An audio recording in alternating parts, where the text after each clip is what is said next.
Sejam bem-vindos aqui diretamente da página do NEP V de Jesus, nosso núcleo de estudo e pesquisa do Evangelho, para mais um estudo nosso, estudo da série Berço do Evangelho, com base em nossa obra Antigo Testamento, Berço do Evangelho, lançada neste ano de 2020, com o qual nós temos, então, tratado nessa série a sequência de temas, né? Passando aí desde cada um dos capítulos da obra, do prefácio, cada um dos capítulos, né? Também o pós-fácio, aquele que conclui a obra, e depois, nessa mesma série, tratamos a respeito das obras dos livros chamado Pentateuco de Moisés, né? Passando sobre alguns eventos, detalhando alguns temas desses livros. Iniciamos uma sequência nos chamados profetas maiores, Isaías, Jeremias, Daniel, Ezequiel, e alcançamos a nova sequência em que nos encontramos dos chamados profetas menores, menores na extensão dos seus escritos, né? E nessa nova sequência, que são 12 os profetas, nós iniciamos com Oséias, passamos por Joel, a última semana foi Amós, e na noite de hoje alcançamos o trabalho profético e o livro do profeta Obadias. Obadias será o nosso profeta a ser estudado hoje à luz da doutrina espírita. Sim, a doutrina espírita tem muito para nos dizer a respeito do livro de Obadias, o que ele traz, já que com um referencial importante, gente, é o menor livro do Antigo Testamento. Apenas um capítulo e 21 versos, né? Então, assim, uma leitura, gente, que 5, 10 minutos no máximo, se for fazer uma leitura, assim, um pouco mais vagarosa, um pouco mais voltando os versículos, faz tranquilo, 21 versos, um capítulo, o profeta Obadias. Hoje, na presença de dois queridos companheiros, nossos comentaristas, Ângelo Tesser de Macatuba e Paulo Marzanati, também de lá. Estamos com o nosso pai de Macatuba aqui com a gente. Lembrando, gente, sempre às segundas-feiras, 20 horas.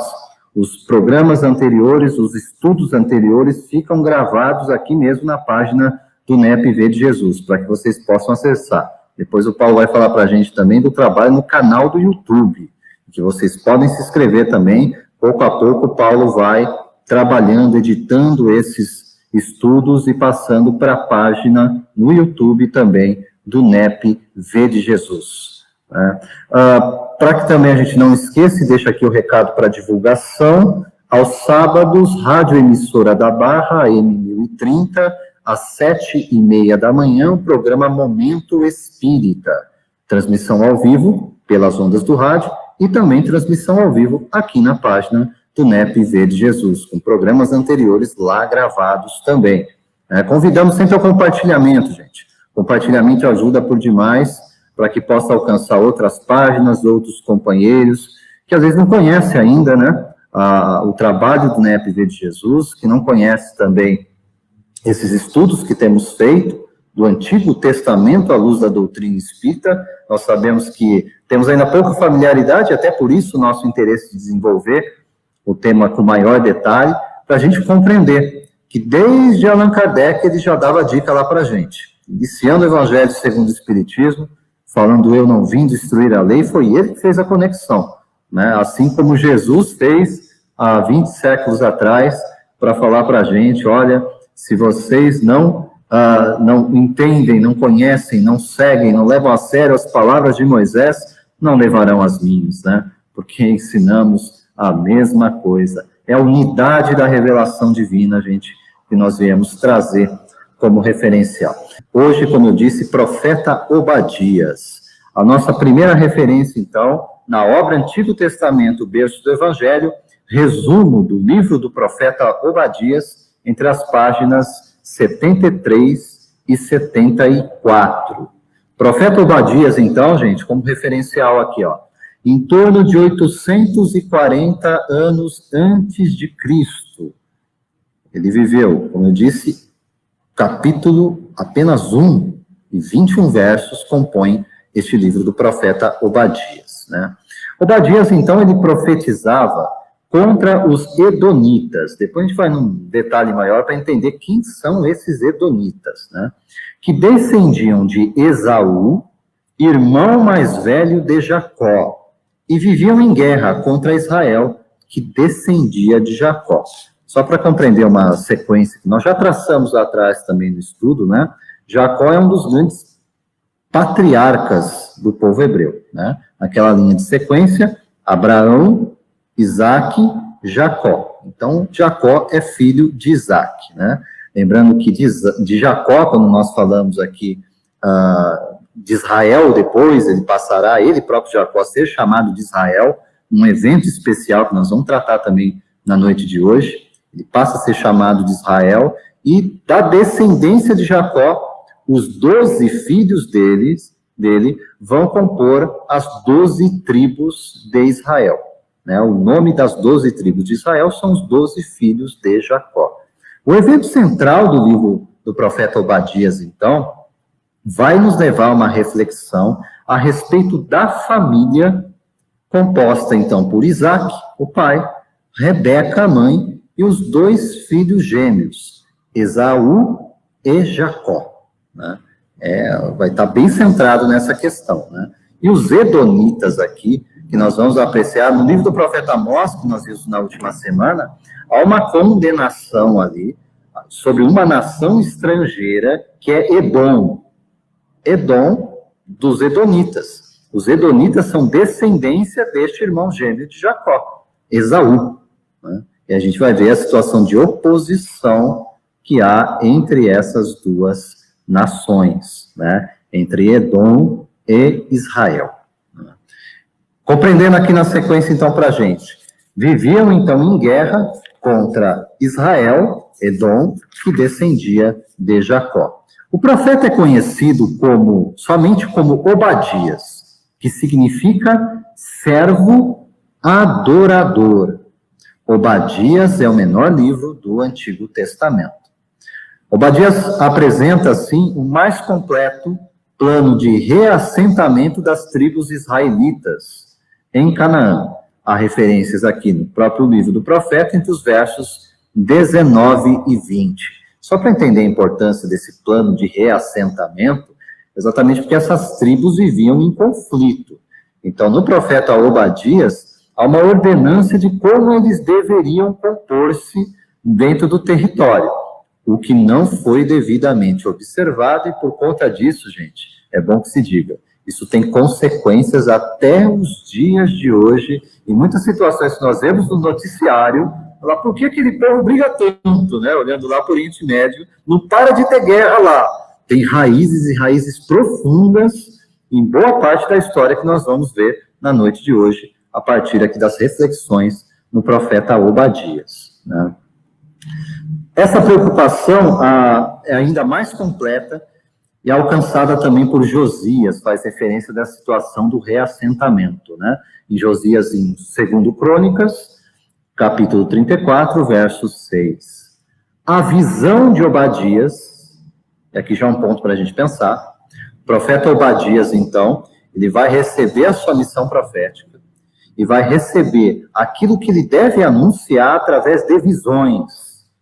Então, em doutrina espírita, nós falamos o que? A clarividência, ou as vidências, né? Quando aquilo é apresentado diante do profeta, do médium, como nós falamos na doutrina espírita, e ele anuncia a partir daquilo que lhe é demonstrado, que lhe é exposto à visão espiritual. Né? Então, vamos compreender essa situação aqui.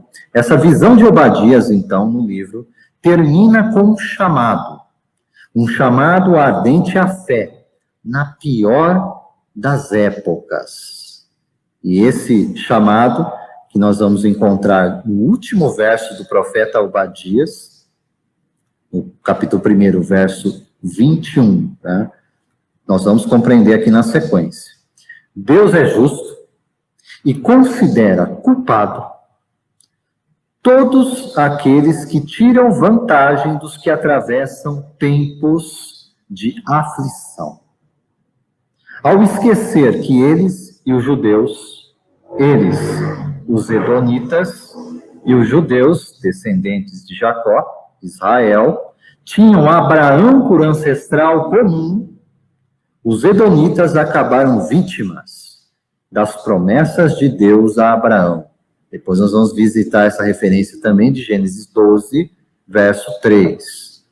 Enfrentando, então, grande angústia, o autor de Apocalipse, já no Novo Testamento, acredita-se esse livro a João Evangelista, as visões de João Evangelista que lhe foram apresentadas no anúncio de Jesus de Nazaré através do seu anjo, encontrou, então, consolo em palavras que refletem o profeta Obadias. Apocalipse 11, verso 15, o Paulo está projetando aí para a gente, nós vamos entender também dentro do nosso estudo essa aplicação, mas é um eco desse último verso do profeta Obadias, que diz, e o reino será do Senhor. Nós vamos entender isso lá em Apocalipse também, né? Termina em Apocalipse dizendo, os reinos do mundo vieram a ser de nosso Senhor e do seu Cristo.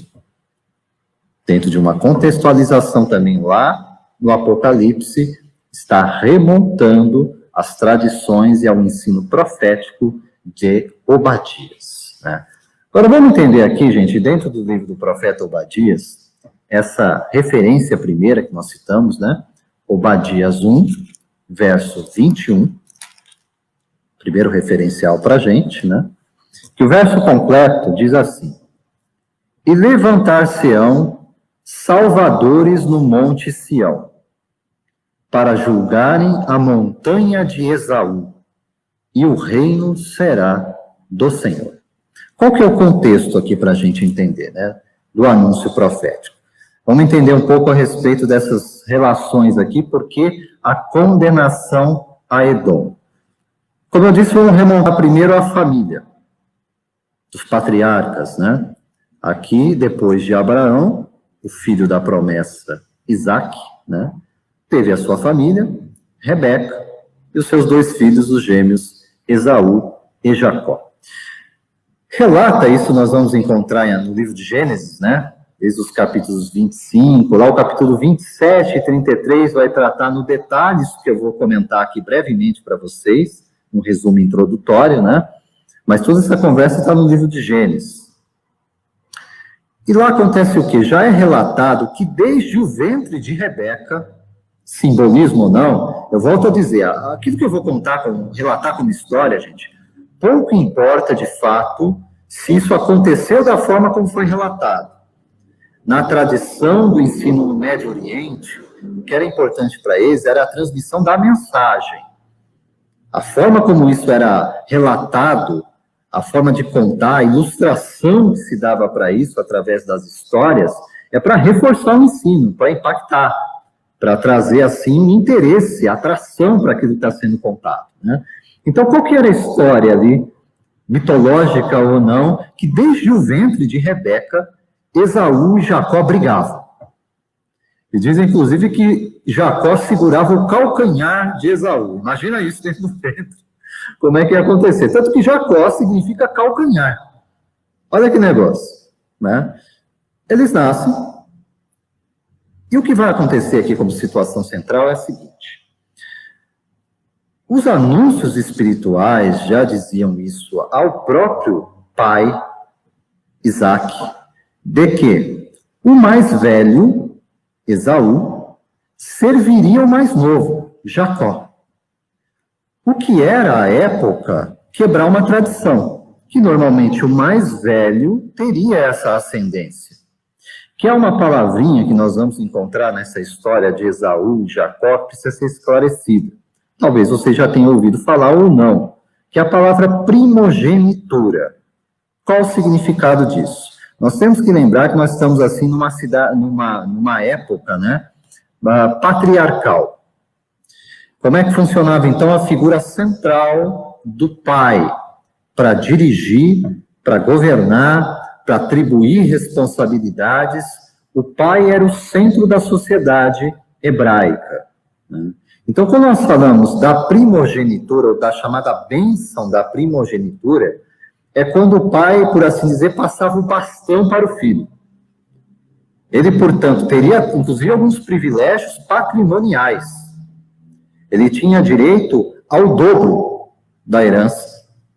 E dele se esperava que ele herdasse a administração desses bens de forma justa, que ele pudesse direcionar a família, sendo, portanto, uma liderança, ao mesmo tempo em que ele herdaria as promessas de levar adiante a mensagem do Deus único, junto do seu grupo familiar, né? Ele teria, portanto, uma missão também de profeta, ao levar essa mensagem. E também de intermediar dele, na relação dele com Deus, sobre as necessidades dessa mesma família. Então, podemos dizer que uma missão de profeta e de sacerdote dentro da família.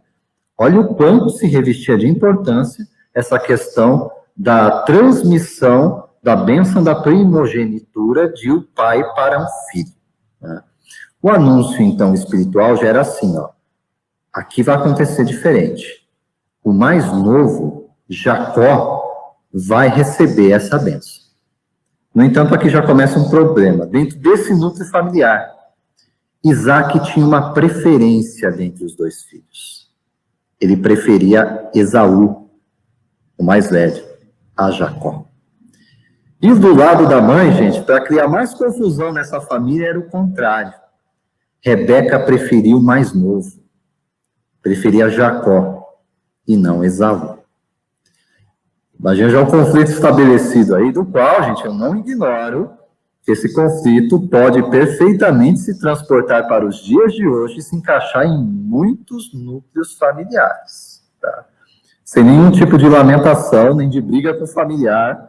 Nós sabemos que essas questões de afinidade, de ciumeira mesmo, pode fermentar e muito essas relações dentro do núcleo familiar. A gente vai observar, então, no exemplo dessa família, Rebeca, Isaac, Esaú e Jacó, quanto isso se aplica a nós. Né? Então, ali já tem uma situação de conflito fervilhando. E aí o que acontece? Jacó vai cometer um erro também. Se Isaac comete um erro como pai, que é não seguir a voz espiritual e dar a bênção da primogenitura de bom grado, voluntariamente a Jacó, o mais novo, ele queria fazer isso com Esaú, né? Jacó, no entanto, desejava essa bênção. Ele queria para ele. Tendo sabido ou não que espiritualmente essa tarefa caberia a ele, né? O fato é que ele desejava isso. E ele vai comprar essa primogenitura do irmão. E uma situação bem atípica, né? Lembrando, Esaú era caçador.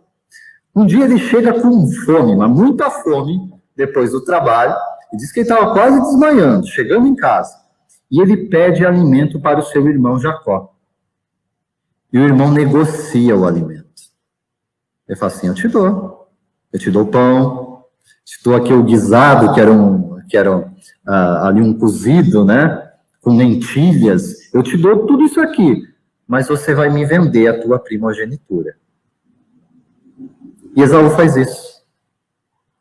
Do outro lado, então, Esaú desprezava essa questão, que era fundamental na sociedade hebraica, era uma responsabilidade imensa no núcleo familiar. Ele despreza, faz pouco caso, fala, eu prefiro o prato de lentilha a essa tal de primogenitura. E vende a primogenitura, dá a sua palavra para Jacó de que ficaria com ele. Ele não queria, né? Quando Isaac chega à idade mais velha, com as limitações físicas, né, inclusive de visão e tudo mais, chega a situação em que, percebendo o que ia acontecer, Rebeca e Jacó, especialmente saiu da cabeça de Rebeca, tá, da mãe, ela arquitetou um plano para enganar Isaac, e para que ele pudesse abençoar, passar, portanto, a primogenitura para Jacó, e não para Esaú. Pede, então, para que Jacó se vestisse como Esaú, para que ele sentisse o cheiro das vestes de Esaú, já que ele tinha uma dificuldade de visão naquele momento, né, Isaac, e percebesse que estava na presença de Esaú e não de Jacó. Jacó, então, se passa pelo irmão, recebe essa bênção da primogenitura, algo que lhe foi dado espiritualmente, mas que ele conquistou aqui, entre os encarnados, à custa de uma mentira. Isso também será condenado no livro dos Gênesis e ao longo dessa história bíblica. Mas o fato que isso é feito. Se Isaac desobedeceu ao não passar de bom grado para Jacó, Isaac e Rebeca também criaram uma mentira para isso. O fato é que quando isso acontece, e Esaú percebe a mentira, e como Jacó teria conquistado e roubado na verdade, essa primogenitura, Esaú fica possesso com o irmão e deseja matá-lo. Olha a representação, coisa que pra gente, ó, não tem significado nenhum, mas a gente tem que voltar lá naquele contexto, né? Hoje o pessoal briga por herança, né? E às vezes assim, é aquela casinha que está caindo aos pedaços, aí tem irmão que se mata por causa disso. Lá a questão era a primogenitura, era quem seria o líder patriarcal da família. Esaú, quando fica sabendo disso, então, ele quer matar Jacó. Rebeca, então, percebendo no que isso ia dar, manda Jacó sair. E fala assim, na cabeça dela, ele ia ficar alguns dias distante, manda para casa, então, do seu irmão Labão, o tio de Jacó. E Jacó vai. Só que essa história vai perdurar, gente, uns 20 anos. Não alguns dias. 20 anos. E Jacó não sabendo se voltava, se não voltava, se já tinha passado a raiva de Esaú, se não tinha. O irmão tinha prometido ele de morte, tinha jurado ele de morte. O fato é que depois de 20 anos ele volta, Jacó. Só que Rebeca já tinha desencarnado. Assim como Isaac. Quer dizer, era Jacó e o irmão Esaú no encontro. Isso é relatado em Gênesis 33, gente. E para surpresa de muitos, Esaú vai perdoá-lo. Esaú vai reconciliar-se com seu irmão Jacó. No entanto, eles não seguirão juntos. Cada um vai para o seu lugar, vai para o seu espaço, e vão dar, então, crescimento, descendência a famílias distintas, a nações distintas. Como vimos aqui no profeta Obadias, de Esaú sairá, então, o agrupamento de Edom, e de Jacó, o agrupamento de Israel. O problema, e aqui já uma aplicação, que eu vou chamar os companheiros agora aos comentários, é a seguinte. Houve a reconciliação entre os irmãos, mas para a descendência de ambos, a história não terminou. A história não acabou. A mágoa, o rancor, o ódio, porque a bênção patrimonial, patriarcal, representava, gente, poder. Poder. Israel, então, passou a ter uma primazia que Edom jamais aceitou como nação. Então, os filhos de Edom sempre combateram em guerras os filhos de Israel. A tal ponto, nós já resvalamos aqui na situação histórica do cativeiro da Babilônia, Edom vai se associar aos babilônicos e às outras nações estrangeiras que invadiram Israel, e eles vão comemorar a destruição de Jerusalém e a matança dos israelitas. Só lembrando, eles vieram de um mesmo berço. Nasceram, gente, como irmãos de um mesmo ventre. Se nós falamos que somos irmãos em Deus, o que dizer de irmãos consanguíneos que vão dar descendência a nações que viverão guerreando ao longo dos tempos? Aplicando isso para os dias de hoje, gente, vamos meditar o quanto nós podemos estar influenciando dentro do nosso núcleo familiar rivalidades, brigas, dissensões que poderão passar geração após geração. Ângelo, quero te ouvir. Você falou nasceram do mesmo ventre, né? Gêmeos. Com detalhe, né, Emerson, que nós sabemos. Eles são gêmeos, mas os espíritos são diferentes, né? E foram espíritos que vieram juntos para um resgate, para alguma coisa, para alguma melhora, né? Mas, infelizmente, como naquela época, como hoje, o poder a ganância, né, pelo poder, a vontade de ter o poder, não permitiu que esse perdão fosse um perdão completo, né? É aquele perdão que a gente faz da boca para fora, né? Ou seja, um irmão perdoou o outro, mas não quero mais te ver. Você não entra pela mesma porta que eu entrar, que eu não quero esbarrar em você.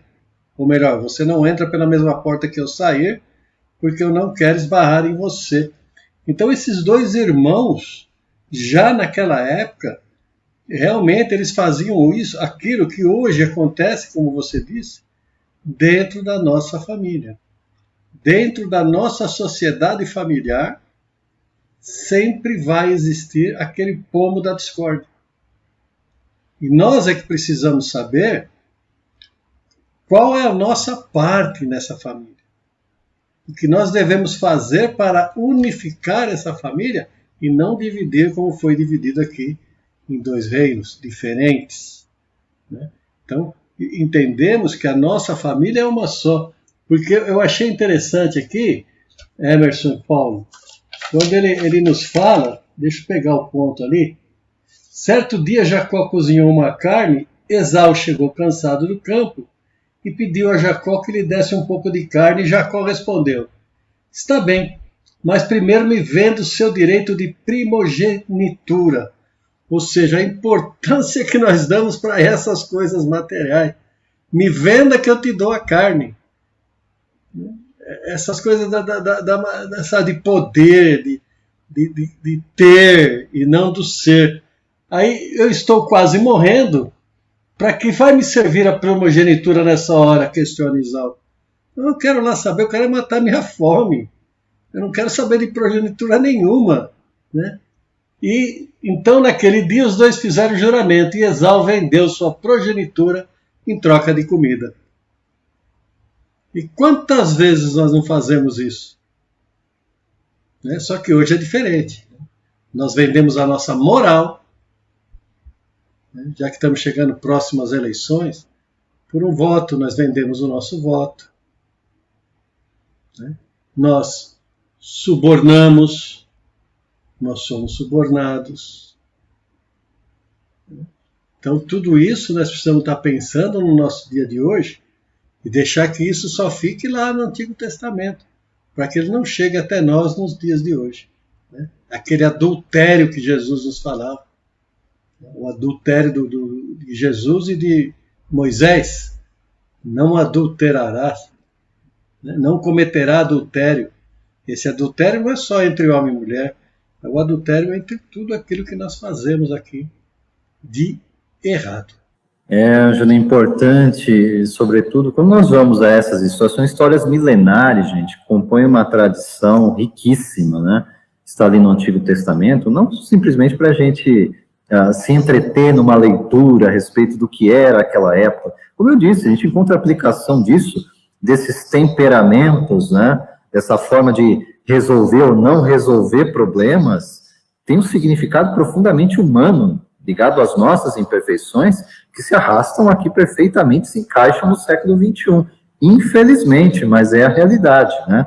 Agora, a grande questão é a gente encontrar respostas espirituais para isso. O Ângelo tocou num ponto aqui que vai servir ao nosso aprofundamento na sequência, que é assim, entender que esses espíritos têm tarefas diferentes. E essas tarefas foram acertadas lá antes da encarnação. E desprezar isso já gera um grande problema aqui, né? E quando eu quero usurpar isso, tomando o lugar do outro também, isso vai gerar um problema real na minha tarefa, né? Na minha existência, naquilo que cabe a eu viver nessa presente encarnação, né? Então, tudo isso tem que ser meditado, ter refletido. Às vezes eu me importo por demais com relação ao que o outro está fazendo, com aquilo que o outro está falando, né, com o jeito de ser da outra pessoa, e negligencio a minha parte. Isso me será cobrado no tribunal da consciência. Paulo, quero te ouvir também a respeito dessas suas primeiras impressões. Mas é interessante, né, você estava comentando a história Isaac, Esaú e Jacó. Para quem teve dificuldade, eu recomendo esse livro, A Saga dos Dois Irmãos. Sugestão da minha amiga Silvana. Muito bom. E dá para a gente entender muito bem isso. E será que essa saga continua?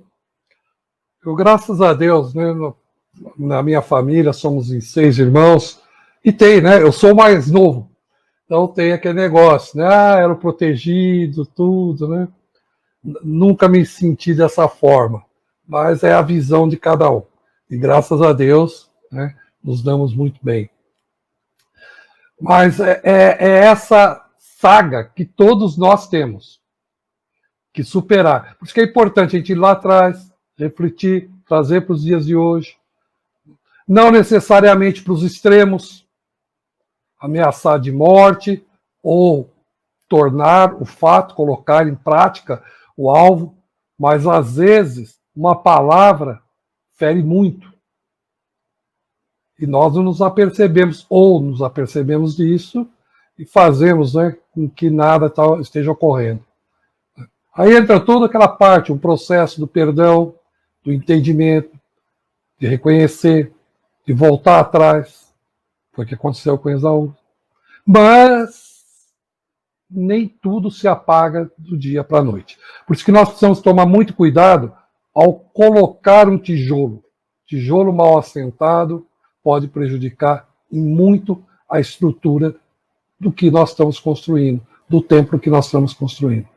Nós temos que, durante todo esse momento, rever os nossos valores, a nossa escala de valores. Vamos parar, vamos dar uma pensada hoje. Aquilo que eu dava importância lá no meu tempo de infância, no tempo de juventude, o que eu dou importância hoje? Será que valia a pena? E o que eu dou importância hoje? O que é material e o que não é material? Porque daqui não levamos nada material. Então, realmente pesar muito nisso. A história, essa saga dos 2 irmãos, reflete muito em nós. Ressalto, não vamos pegar pelos extremos. Não vamos pegar, né, na fotografia e começar a comparar detalhes.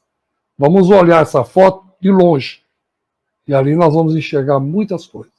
Isso aí, Paulo, é importante a gente contextualizar para perceber que Esaú, Jacó, Isaac, Rebeca estão por aqui, estão convivendo com a gente, né? Nós podemos exercer esses papéis, devemos ter uma vigilância constante para não cair em determinados erros, né? Porque nós vamos perceber dentro desse contexto que eu contei aqui de Gênesis, que se encaixa no pano de fundo das profecias, das falas do profeta Obadias, né? De que é uma história que poderia ter sido encerrada, e não foi encerrada. Não terminou-se, né? Porque poderia ter ficado lá na reconciliação dos irmãos, acabou a história. Mas não acabou a história, né? Então, às vezes nós podemos arrastar adiante para futuras gerações, para descendências, situações que deveriam já ter se encerrado, né? E é o que vai acontecer com relação à descendência de Esaú, Edom, né, que não vai perdoar Israel, os descendentes de Jacó, né? E é dentro dessa situação, então, que nós encontramos o verso do capítulo 1, versículo 21, de Obadias, que dentro do que ele está narrando, e nós colocamos isso no resumo do Antigo Testamento, berço do Evangelho, a visão apresentada a Obadias, como termina o livro, é um chamado ardente à fé na pior das épocas. Que época é essa?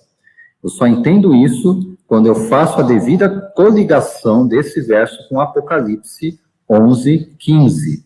Que em Apocalipse 11:15, a narrativa do que está ocorrendo lá está se dando num período futuro, um período que não foi alcançado ainda pela humanidade, né? Lembrando que Apocalipse, a palavra significa revelação, quer dizer, erguer um véu sobre esse futuro, e aquilo está sendo relatado para a gente, então.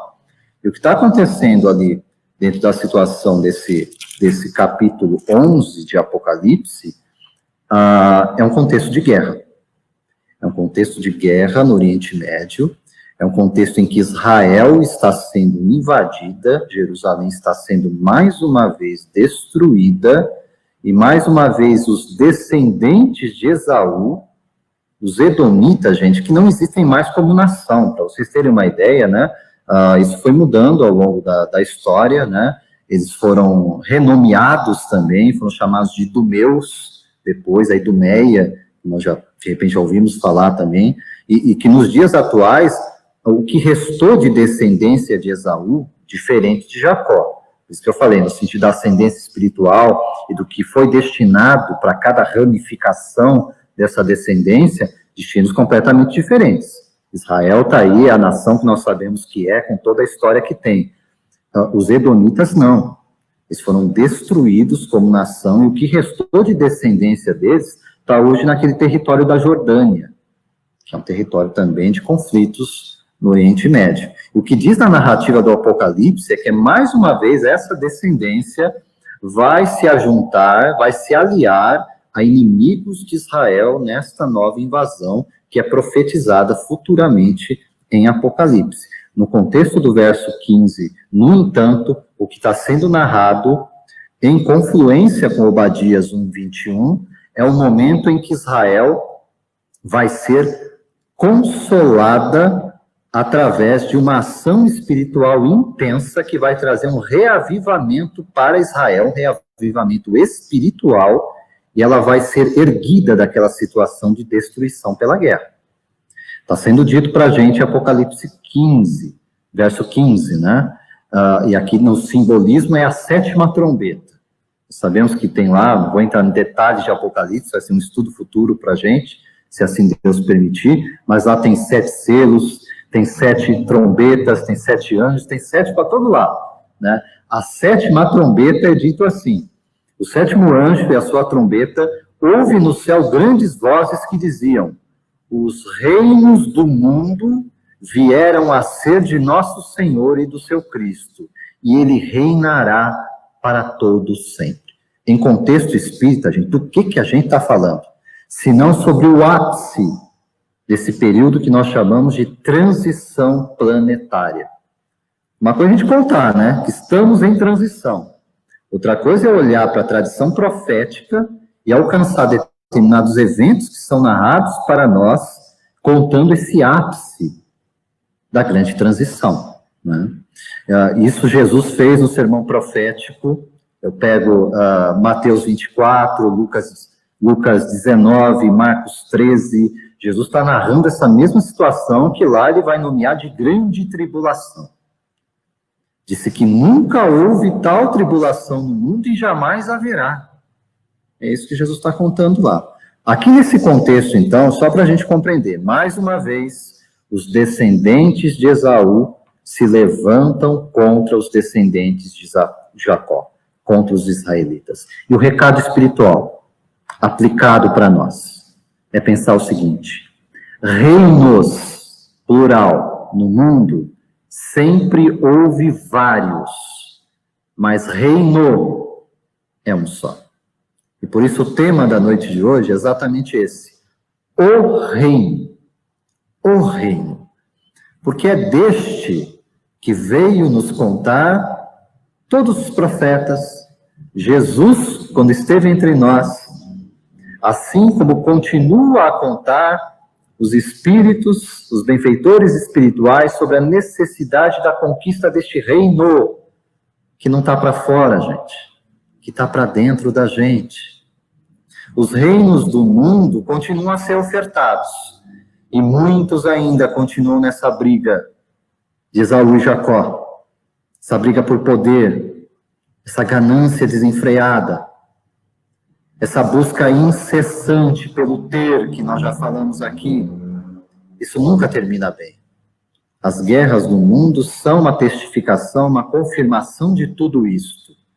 No entanto, quando eu olho para o significado de reino, e a forma como Jesus expôs isso para a gente, o reino dos céus, o reino de Deus, está no meio de vós, está dentro de vós, ele está falando de uma conquista de natureza bem diferente. Uma conquista de natureza interior. Uma conquista que requer de nós, sobretudo, uma reflexão para o nosso melhoramento, para o nosso aprimoramento espiritual. Aqui eu dou uma dica que me vem em mente, lembrando uma leitura que fiz há um tempo atrás, no livro Boa Nova, já citamos aqui, eu, Paulo, Ângelo, né? Os companheiros que participam aqui com a gente frequentemente trazem temas do livro Boa Nova, Chico Humberto de Campos. Há um capítulo que é o número 3 do livro Boa Nova, chamado Primeiras Pregações. É uma narrativa assim, de Jesus chegando em Jerusalém. E tem um sacerdote lá, o Hanan, que ele começa a fazer algumas perguntas, algumas questões a Jesus, né? Meio que snobando, zombando de Jesus, né? E aí quando Jesus fala que estava de passagem por ali para implantar o reino dos céus, o reino de Deus entre os homens, Hanan pergunta assim, meio naquele ar mesmo de gozação, né? Mas o que tem de você que seja esse reino, né? E Jesus dá a frase, gente, que deveria ser uma daquelas, a gente põe na geladeira para não dizer que crava na nossa consciência. E Jesus diz assim: o reino de Deus, o reino dos céus, né, é a conquista do coração dos homens. O reino de Deus é a conquista do coração dos homens. É este o trabalho de Jesus e dos seus prepostos, dos seus representantes. É para isso que eles nos visitam através dessa mensagem do Evangelho, dessa boa notícia, que vem nos ensinar amor, vem nos ensinar fraternidade, vem nos ensinar a importância do porquê mudar, por que alterar a rota, por que reconhecer erro, por que arrepender-me de fato, porque o Evangelho é importante não para ser anunciado como uma bela palavra, como belos exemplos, como encontra aplicação na minha vida de convivência, porque isso me faz um ser humano melhor. É nisso que eu tenho que pensar quando olho para essa história toda, para toda essa tradição, e contraponho de um lado reinos, números diversos. Nós somos convocados como criaturas humanas encarnadas aqui a usufruir daquilo que os reinos do mundo podem nos oferecer. E aí eu pergunto aos companheiros, estamos nós realmente interessados? Estamos nós realmente trabalhando de forma ativa por aquele reino que deveríamos conquistar? Ângelo? Realmente, agora que você perguntou, né, se nós estamos trabalhando por esse reino, né? E esse reino está aqui mesmo, né? Esse reino não está... Quando Jesus diz, meu reino não é deste mundo, ele está dizendo para nós, meu reino não é deste mundo de orgulho, meu reino não é deste mundo de ódio, meu reino não é deste mundo da inveja, da prepotência. Meu reino é outro, e é esse reino que nós temos que buscar dentro de nós, né? Porque conversando com o Edgar, sexta-feira, no Pinga Fogo, quem teve a oportunidade de assistir, quando ele diz que quando a gente deve olhar para dentro da gente, nós não vamos encontrar um monstro, um bicho feio dentro de nós, não. Mas nós temos medos de olhar para dentro, porque pode confrontar com aquilo que eu não quero ser. Muitas vezes eu não quero ser bom, eu tenho medo de ser bom para não ser pisoteado. Se eu for honesto, eu vou ser o único honesto. Se eu fizer coisas boas, eu vou ser o único que vou fazer as coisas boas. Então nós começamos a nos comparar aos outros, né? E esquecendo que esse reino maravilhoso está dentro de nós. Esse reino maravilhoso está aqui, nesse próprio planeta de provas e expiações, que nós falamos que nós estamos nele. Mas nós podemos transformá-lo nesse reino que Jesus disse para nós. Meu reino não é deste mundo. E a gente vê através aí das leituras que a gente faz aqui no nosso dia a dia, como aqui no Apocalipse, o anjo tocou a sua trombeta e houve no céu grandes vozes que diziam, os reinos do mundo vieram a ser do nosso Senhor e do seu Cristo, e ele reinará para todo o sempre. Quem reinará? Nosso Senhor e o Cristo. E já diz para nós aqui, né, como, diferentemente de alguns que dizem que Cristo é Deus, não. Nosso Senhor é um, Cristo é outro. Cristo é o Filho enviado por Ele para nos ensinar. Então, é muito profundo esse Apocalipse, E é profundo também o Evangelho, segundo o Espiritismo, no seu capítulo 2, quando Jesus diz, né, meu reino não é deste mundo. E Jesus está falando para nós dessa vida futura, que somos nós que vamos construir. A nossa vida futura depende de nós. E como depende, Anjo, como a gente não pode tirar o olho disso, né? Paulo, eu quero te ouvir a respeito dessas impressões. Falarmos desse reino, ou dos reinos, do qual nós fazemos parte. É interessante que eu até comentei antes, né, com você, quando você fala do profeta Obadias, aqui no teu livro, lá no último parágrafo está lá, Deus é justo e considera culpado aqueles que tiram vantagem dos que atravessam tempos de aflição.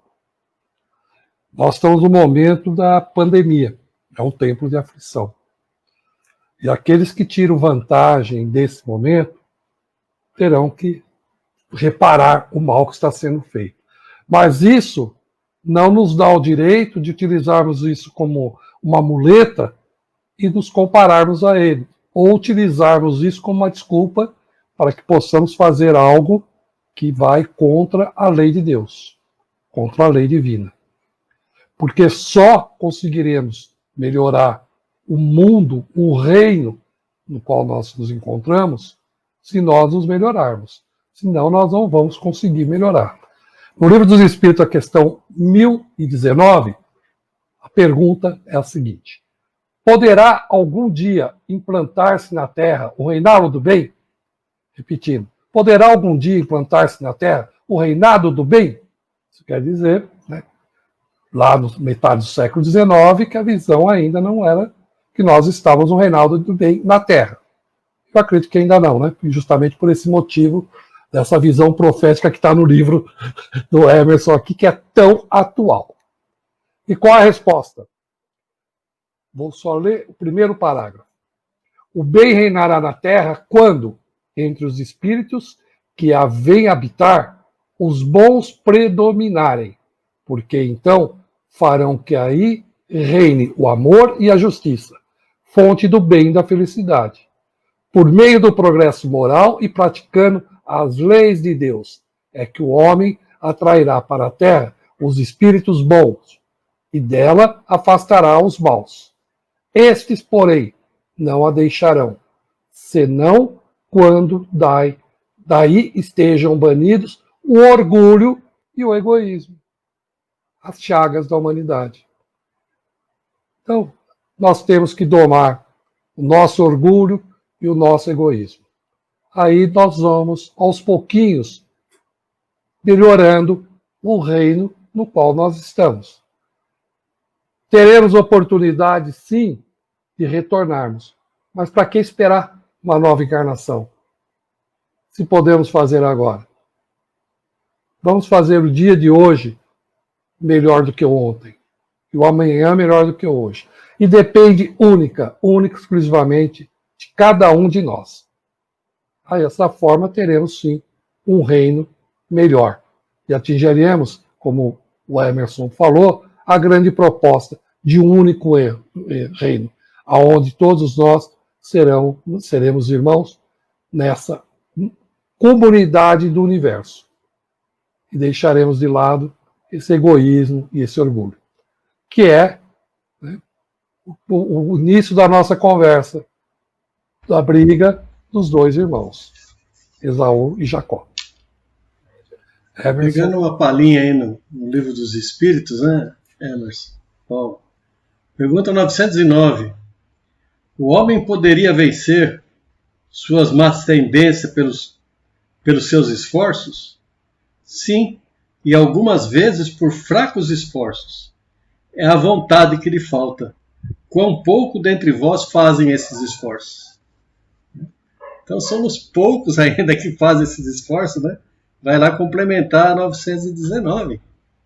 A 1019, né? Pergunta 1019. Né? Ainda o bem está fraquinho ainda. A luz do bem ainda não está brilhando do jeito que deveria brilhar entre a gente, né? Mas um dia esse reino vai ficar bom. Um dia os nossos esforços vão ser todos eles pela melhora deste reino que nós estamos agora. Essa vontade precisa de vitamina, né? Essa vontade precisa ser fortificada, porque senão a gente vacila e vacila muito, né? Nesse estudo da noite de hoje, então, do reino, a gente está convocando aqui a família de Isaac, de Rebeca, Esaú e Jacó, esses dois irmãos gêmeos. Esse que é o foco da mensagem profética de Obadias, condenando a descendência de Esaú, Edom, por rivalizar, continuar a rivalizar, a guerrear contra Israel, né? Outra nação de Israel, descendência de Jacó, né? E ao final, essa visão profética de Obadias, falando de que o reino, né? O reino pertencerá a Deus, ao Cristo, ao Senhor, né? Esse reino conquistado, portanto, nós estamos falando, é um reino que não está fora, né? É um reino que está dentro, está na gente. Mas os reinos do mundo estão aí, são motivos, sim, de dissidência, de briga, de aversão entre nações contra nações que se levantam para proteger, né, os seus interesses, os seus mesquinhos interesses. Aí vai lá, né, Paulo? Egoísmo, orgulho, essa pauta que, infelizmente, nós ainda não conseguimos romper, né?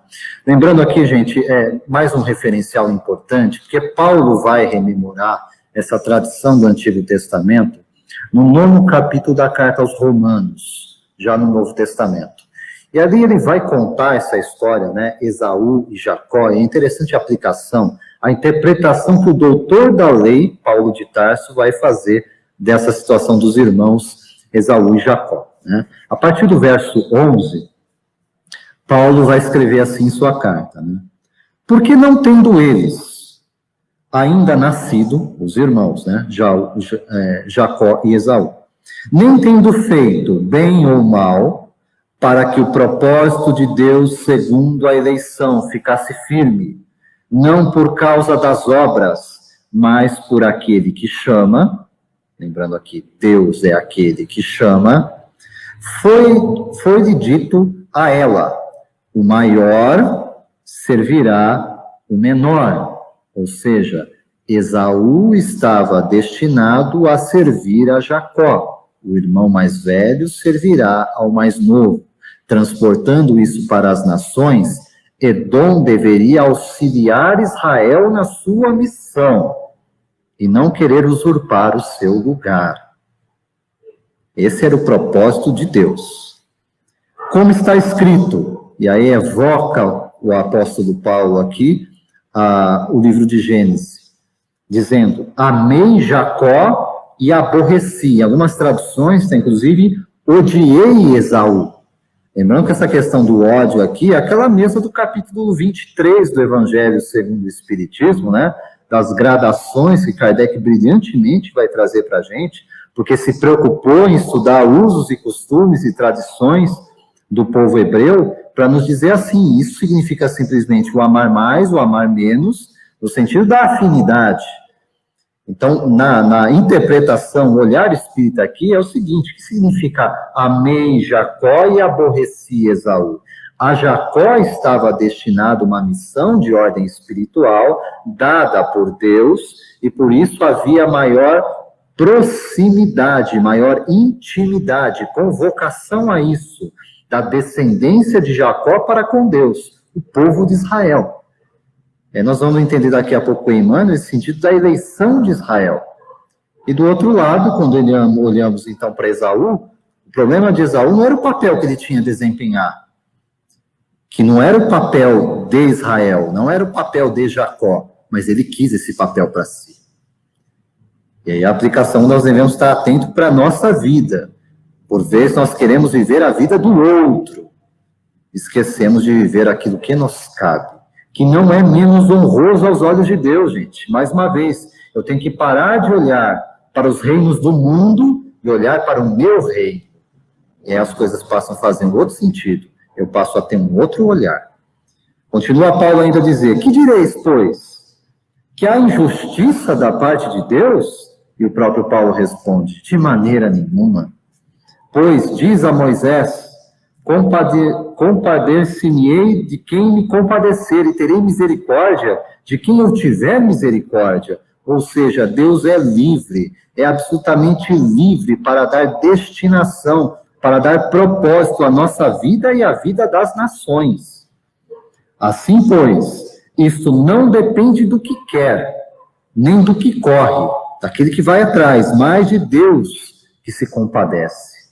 Ele administra o que deve ser, como deve ser, e como isso deve transcorrer ao longo da história. Emmanuel, essa é a citação que eu faço adicional aqui, no livro A Caminho da Luz, gente, outro livro a gente cita bastante aqui, né? A Caminho da Luz, Chico Emmanuel. Ele vai tratar no capítulo 7, que é um capítulo destinado ao povo de Israel. E ali ele vai tratar sobre a escolha de Israel, que às vezes são coisas assim que a gente compreende com grandes dificuldades, né?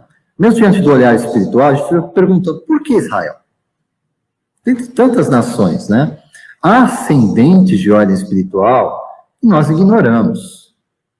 Com o olhar de doutrina espírita, nós sabemos que não somos uma página em branco.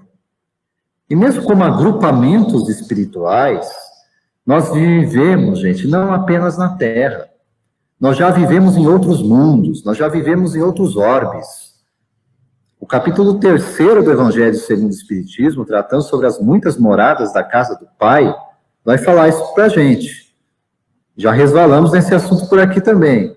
E quando fala de mundo de expiações e provas, só para a gente não esquecer, fala que neste mundo, característica principal, rebelião diante das leis de Deus. Os espíritos que aqui reencarnam são rebelados diante da lei de Deus. E são espíritos obstinados no mal, teimosos em manter essa reta de desvio, e não se aproximar, em se afastar de Deus. E por isso que nós somos convocados tantas e tantas vezes através do sofrimento, poderia ser diferente, mas através do sofrimento ao despertamento. Emmanuel vai abordar isso quando trata, referência que o Paulo já colocou aqui para a gente, a escolha de Israel. Lá ao final do texto, Emmanuel, na psicografia de Chico, vai dizer assim: e recordando esses apontamentos da história, somos naturalmente levados a perguntar o porquê da preferência de Jesus pela árvore de Davi. Está falando das mesmas tradições e raízes históricas, da preferência aqui do amei Jacó, Israel, e aborreci Esaú, nação que acabou se tornando estrangeira e, portanto, fora desse propósito de condução espiritual. Para levar a efeito as suas divinas lições à humanidade. Mas continua Emmanuel, a própria lógica nos faz reconhecer que, de todos os povos de então, sendo Israel o mais crente, portanto, aquele que tinha uma fé mais enraizada, era também o mais necessitado, dado a sua vaidade exclusivista e pretensiosa. Observem isso. Quando, portanto, nós olhamos determinadas situações e pensamos, isso é um privilégio. Deus gosta mais desse ou daquele. Gosta mais daquele povo. Tem gente que grita por aí que Deus é brasileiro. E tem outros que duvidam muito dessa conversa. Né?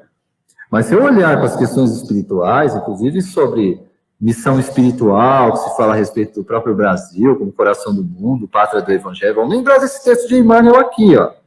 É o povo com fé mais enraizada, lembrando que, assim, a fonte, isso jamais se perdeu na história, isso vai até o final desses tempos, é Israel. Né? Mais que tem fé mais enraizada, mais crente, mas também o mais necessitado, por vaidade exclusivista. Ah, nós somos o povo escolhido, nós somos os eleitos. Pretensão, exclusivismo e pretensão. Sendo os mais necessitados, serão esses também os mais visitados. Por isso que eu falei, estamos estudando os profetas, gente. 1 milênio de reencarnes de profetas para anunciar basicamente a mesma mensagem. E todos foram rejeitados. Os mais necessitados recebem mais. Voltando àquele olhar que nós tivemos anteriormente sobre o núcleo familiar, né? Papais e mamães, não é assim dentro de casa com aquele filho que é o mais rebelde? Não é aquele que acaba tendo a maior atenção dos pais? Não é aquele que precisa de maiores cuidados? Que precisa de orientação? Às vezes está lá, barbudo, cabelo branco, dando trabalho ainda. É isso, gente. Na história espiritual não é diferente. E se o anúncio do próprio Evangelho é que nenhuma ovelha desse rebanho se perderá, Deus não vê isso como perda de tempo. Ele continua a perseguir com o mesmo e firme propósito. E por isso Cristo. E por isso os seus benfeitores espirituais. E por isso todo o trabalho que há de ascendência dessa mensagem do alto sobre nós, para que a gente desperte, para que a gente quebre as algemas dessa rebelião e entenda que somente fazendo o retorno à casa do Pai, nós estaremos de fato seguros e não aflitos, e realmente com aquela paz que nós tanto desejamos, que nós tanto almejamos, e não será afastados, mas junto do Pai que nós sentiremos isso. Emmanuel está lembrando isso para a gente quando fala a respeito da escolha de Israel, ainda dizendo, muito se pedirá de quem muito haja recebido. Os israelitas haviam conquistado muito do alto em matéria de fé, sendo justo que se lhe exigisse um grau correspondente de compreensão em matéria de humildade e de amor. Quando a gente olha para a história de Israel, gente, não vamos olhar Israel pensando assim, aquele povo lá de trás. Tem gente que ainda fala assim, aquele povo que matou Jesus. Gente, presta atenção nessa história, presta atenção nessa conversa, porque Deus sempre olhou para Israel com olhos de amor, e não é por uma pretensão, é por uma preocupação toda especial. Deus conhece o ascendente espiritual das nações. E quando olha para a nossa história como espíritos, então, gente, isso se estende por toda a terra. Porque quem de nós pode dizer que não é um israelita, sob o ponto de vista espiritual? Já passamos por lá, já contamos parte dessa história também. Hoje podemos estar aqui reencarnados no Brasil e com uma missão não tão dessemelhante de Israel. E por isso acredito que vem a observação aqui da Andressa, que não está com a gente hoje, não pôde estar com a gente hoje, mas está aqui fazendo uma observação, né? Assim também são os espíritas, com o farol da verdade e uma grande responsabilidade. O Evangelho segundo o Espiritismo vai tratar disso também para a gente, né? Vai tratar sobre isso quando fala sobre a missão dos espíritas. Também temos recebido muito do alto, gente, muito do alto, né? Uma coisa é eu falar a respeito do Evangelho, dentro desse olhar tradicional, e que às vezes falamos e muitas coisas repousam na questão do mistério, do sobrenatural, e mesmo da fé pela fé. A visão espírita, gente, querendo ou não, para quem já entendeu o significado do espiritismo, o significado de consolador prometido, gente, é algo que abarca a humanidade toda. Aquilo que o Paulo estava tratando na última questão de O Livro dos Espíritos, gente, é algo do qual o espírita deveria ter uma preocupação toda especial, porque ele recebeu muito para compreender uma série de interligações, no sentido de, falamos aqui, o Ângelo já citou, a imortalidade da alma, comunicabilidade com os espíritos, reencarnação. Tudo isso liga os povos, as nações, de uma extremidade à outra, não só da Terra. O Paulo falou sobre a nossa cidadania diante do universo. Olha como isso cresce diante dos nossos olhos. É uma outra história, é uma outra conversa. E tudo isso começa aqui no nosso estudo, gente, dentro de uma casa, dentro de uma residência. Com Isaac, com Rebeca, com Esaú e com Jacó. Mas vamos aplicar isso? Nós, eu, cada um de vocês, muitas vezes somos Rebeca, abrigando no nosso ventre Deixando mais claro ainda, no nosso coração, a briga de Esaú e de Jacó. Estão brigando lá no nosso coração, né? Brigando. Muitas vezes querendo reinos. E Jesus vem falar para a gente sobre um outro reino. Aquele reino que não é deste mundo. Transitório, passageiro, e que deveria nos cansar, nos fatigar. Tanto que ele pede para a gente, na verdade não nos oferta coisa alguma. Porque nós passamos dessa vida para outra, e se não soubermos exatamente o que viemos aqui fazer, retornaremos para lá de mãos vazias. Eu evoco aqui na sequência das reflexões, já para chamar e o Paulo, o Evangelho segundo o Espiritismo, abrindo aqui o 2º capítulo do Evangelho segundo o Espiritismo, meu reino não é deste mundo. Capítulo 2º, e aqui nós vamos focar numa sequência que foi selecionada pelo próprio Allan Kardec no Evangelho de João. Essa sequência ela é mais estendida no Evangelho de João, né? Quando vai narrar isso para a gente lá no capítulo 18, iniciando entre os versos 33, essa conversa vai até o verso 38, mas aqui Kardec vai pensar os versos 33, 36 e 37, de um diálogo muito interessante entre Jesus e Pilatos. Pilatos e Jesus. Eu vou fazer a narrativa aqui e depois vou convidar o Ângelo e o Paulo para comentar para a gente sobre esse texto selecionado por Kardec no Evangelho segundo o Espiritismo. Pilatos, tornando a entrar, pois, no palácio, e tendo feito vir Jesus, lhe disse: sois o rei dos judeus? Jesus lhe respondeu: meu reino não é deste mundo. Se meu reino fosse desse mundo, minhas gentes teriam combatido para me impedir de cair nas mãos dos judeus. Mas meu reino não é aqui. Pilatos então lhe disse: sois, pois, rei? E Jesus lhe replicou: vós o dissestes. Eu sou rei.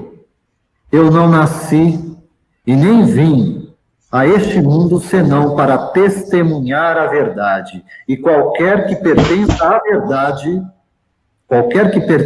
verdade, escuta a minha voz. Ângelo, vamos entender essa passagem aqui, a aplicação do nosso estudo sobre o reino? Então, quando Pilatos, né, a gente vai já fazendo uma comparação de Pilatos e Jesus, né? Pilatos era o orgulho, Jesus a simplicidade, né? Então, na realidade, Pilatos já estava num reino e Jesus em outro, né? E quando Jesus fala que meu reino não é deste mundo, se o meu reino fosse deste mundo e minha gente houvera combatido para impedir que eu caísse nas mãos dos judeus, mas meu reino ainda não é aqui. Ainda não é aqui. Um dia vai ser. Um dia vai ser. Então, tudo aquilo que nós estamos procurando é aquilo que eu falei anteriormente, está dentro de nós mesmos. Como lá no Livro dos Espíritos diz para nós, né? Que lá na antiguidade Sócrates já havia dito, né? Conheça a ti mesmo.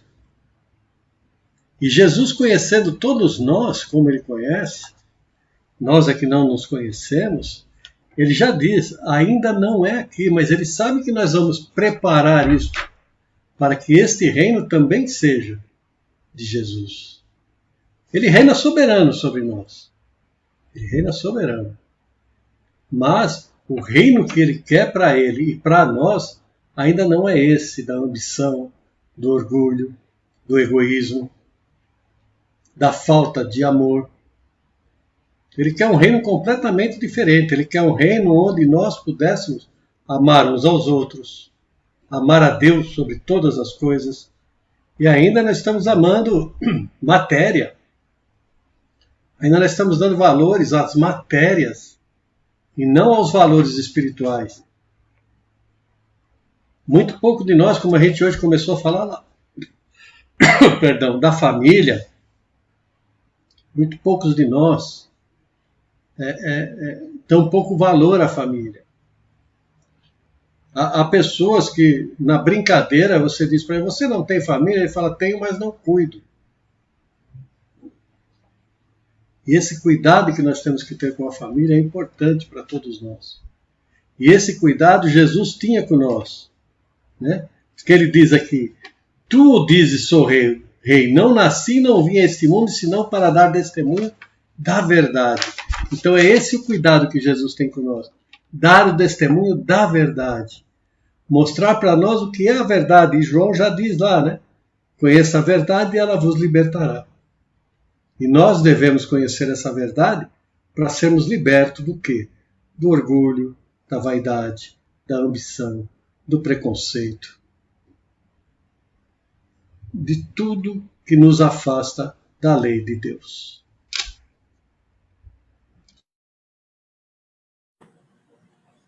Pilatos de um lado, Jesus do outro, né? Quantas lições olhando para tudo isso aí. E assim, gente, a gente deve pensar, não adianta olhar para Pilatos e falar, Pilatos, né? Você é isso, aquilo. Pilatos representa muito de nós ali, gente. As reações de Pilatos, os questionamentos de Pilatos, né? Mais adiante ele vai perguntar, depois de Jesus falar isso, que é a verdade, né? Como se nós não relativizamos essa verdade, né? Não buscamos essa verdade em outras coisas, né?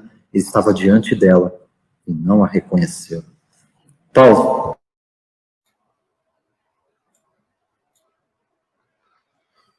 Tentar rebuscar um pouco nisso tudo, Emerson.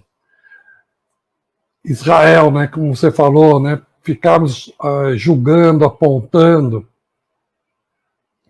Aquele povo que crucificou o Cristo. Mas eu faço uma pergunta, não para punir, de remorso, longe disso, mas é para reflexão mesmo. Será que é a nossa primeira encarnação nesse planeta? Muito provavelmente não. Será que nós não estávamos lá? Temos que refletir isso. Pensar muito bem quando nós apontarmos os dedos para alguém. Se não estamos falando de nós mesmos. Se não estamos fazendo julgamento, pensando que são os outros, mas estamos falando de nós mesmos. E é interessante, né, que você citou a carta de Romanos. Nós temos sempre que entender as cartas de Paulo. Foi no momento onde igrejas, por assim dizer, que ele havia ajudado a implantar, estavam passando por uma série de problemas. E ele vem, pela inspiração do Cristo, buscar meio de comunicação através de cartas, que ele não conseguiria mais percorrer a distância que ele percorreu. Foram cerca de 10.000 quilômetros. A idade já não permitia mais. Então ele vai pelas cartas. E nessa carta que você citou de Romanos, só nesse pedacinho, ele fala de Moisés, 1.400 anos antes do que ele estava escrevendo. Fala dos dois irmãos, Esaú e Jacó. Já contando ali a idade que ele deveria ter, cerca já de 900 anos. Mais uma vez eu repito, até quando que nós vamos ter que ficar repetindo? Quantos séculos, quantos milênios nós vamos precisar repetir isso? Para entender a mensagem que está aí, na nossa frente. Para entender esse chamado. Para isso eu vou em Mateus 25, verso 31 a 34. Diz o seguinte: quando o Filho do Homem vier em sua glória, com todos os anjos, ele se assentará em seu trono na glória celestial. Todas as nações serão reunidas diante dele, e ele separará uma das outras, como o pastor separa as ovelhas dos bodes. E colocará as ovelhas à sua direita, e os bodes à sua esquerda. E então o rei dirá aos que estiverem à sua direita: venham benditos do meu Pai, recebam como herança o reino que foi preparado para vocês, desde a criação do mundo. Está lá no Evangelho de Mateus. Lá já sinaliza sobre esse reino, essa separação. E quem define aí que quer ser bode ou ovelha? Somos nós. O pastor só vem para separar. E para fechar o capítulo 2, meu reino não é deste mundo, que você citou, essa maravilhosa mensagem do Cristo, naquele momento que ele estava sendo levado a julgamento, se nós estivermos tão preocupados com o mundo físico, coisa que nós não deveríamos estar preocupados, eu tenho uma anotação aqui, que já faz algum tempo, ela deve estar desatualizada. Segundo a NASA, existe a probabilidade de existir 11 bilhões de planetas semelhantes ao nosso, na Via Láctea. 9 planetas gêmeos já foram encontrados e identificados. Gêmeos, a Terra. Se essa é a nossa preocupação, já podemos deixar. Porque 9, já faz algum tempo que eu tenho essa anotação. Já temos um número bem maior do que esse. Mas vamos esquecer a parte material. Vamos construir. Vamos buscar ser ovelhas. Para que o pastor nos reconheça e separe. E nos leve para o reino, do reino de Deus. Muito bom, Paulo. Lembrando que esse assunto é tão pertinente aos estudos na doutrina espírita, que desde a obra básica, o Livro dos Espíritos, essa é a nossa referência aqui final do estudo de hoje, né? Questão 1017 de O Livro dos Espíritos. Em algumas traduções, a gente sabe que tem uma questão de enumeração ao final da obra, que pode ter alguma diferença na enumeração das questões. Aqui é a tradução do IT, que eu trato, né?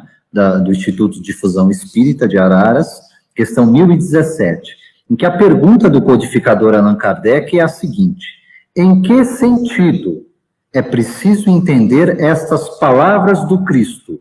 Meu reino não é deste mundo? Lembrando que esse texto, Resposta dos Benfeitores, é anterior ao que nós acabamos de ver no Evangelho segundo o Espiritismo, em que Kardec destinou um capítulo para o assunto. Aqui no Livro dos Espíritos, iniciando, né, a doutrina espírita nas suas bases, Kardec já tinha em mente essa questão. Faz a pergunta, e os benfeitores espirituais vão responder de forma direta, breve, esclarecedora, o seguinte: assim respondendo, o Cristo falava num sentido figurado. Ele queria dizer que não reina senão sobre os corações puros e desinteressados. Ele está por toda a parte, onde domina o amor ao bem. Mas os homens, ávidos de coisas deste mundo e ligados aos bens da terra, não estão com ele. A questão sempre foi: não se Jesus está ou não conosco, se Deus está ou não comigo, eu estou com eles?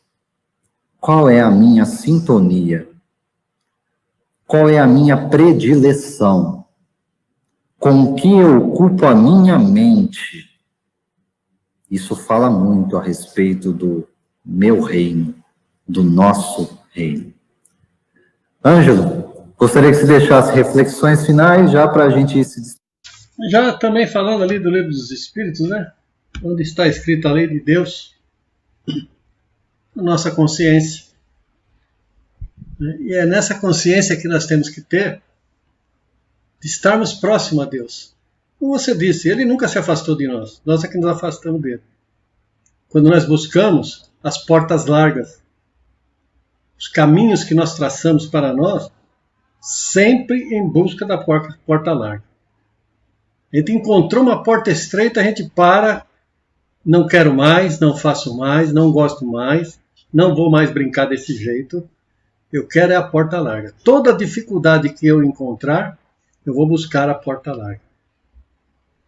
Esquecendo que nós temos uma força muito grande dentro de nós para ir buscar esse encontro com Deus e Jesus, que é o nosso coração através da prece, através da oração. Aquela oração que vem do fundo do coração e é ela que nos aproxima de Deus. Tudo aquilo que é bom, tudo aquilo que auxilia, nos aproxima de Deus. Caso contrário, nós só estaremos nos afastando. Que a paz do Mestre Jesus esteja dentro do coração de cada um de nós. Muito grato mais uma vez pela tua presença, Ângelo, pelos comentários e pelo estudo aqui junto conosco no NEP Ver de Jesus na noite de hoje. Paulo, tuas palavras finais, esclarecimentos, reflexões, mais uma vez agradecendo a tua presença.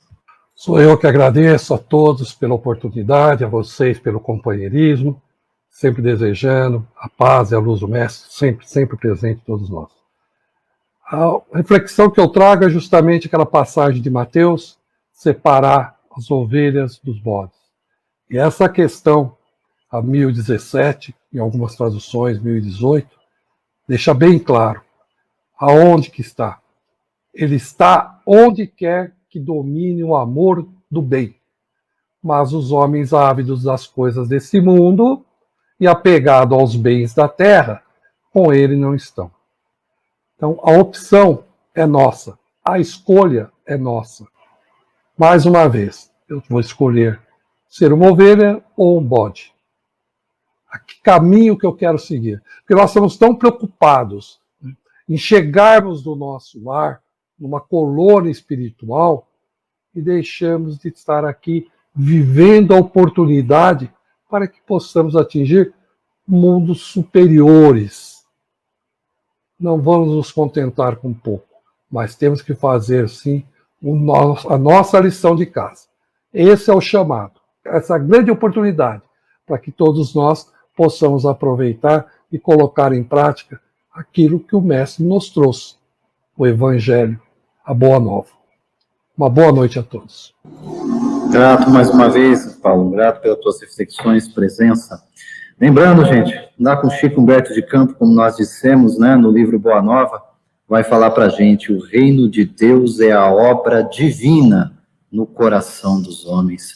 Com o profeta Obadias, aprendemos na noite de hoje, 840 anos antes de Cristo, ele já profetizava: e o reino será do Senhor, que o nosso coração de fato pertença a ele. E quando eu olho para os reinos do mundo, eu lembro do livro do Apocalipse, evocando o profeta Obadias e dizendo para a gente: os reinos do mundo, todos eles, vieram a ser de nosso Senhor e do seu Cristo. É isso, gente. Todos, então, para a próxima segunda-feira, para estarem aqui conosco mais uma vez, nesses nossos estudos, NEP, Núcleo de Estudo e Pesquisa do Evangelho, Ver de Jesus, nessa nossa série Berço do Evangelho, com base na nossa obra Antigo Testamento, Berço do Evangelho, gente.